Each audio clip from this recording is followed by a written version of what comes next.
पाण्डित्यं परमेश्वरि स्तुतिविधौ नैवाश्रयन्ते गिरां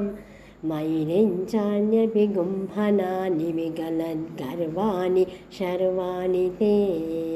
स्तोतुं त्वां परिपुल्लनीलनलिनश्यामाक्षि कामाक्षि मां वाचालीकुरुते तथापि नितरां त्वत्पादसेवादरः तापिञ्चस्तबकत्विषे तनुभृतां दारिद्र्यमुद्राद्विषे संसाराख्यतमोमुषे पुररिपोः वामाङ्कसीमाजुषे कम्पातीरमुपेयुषे कवयतां जिह्वाकुटीं जग्मुषे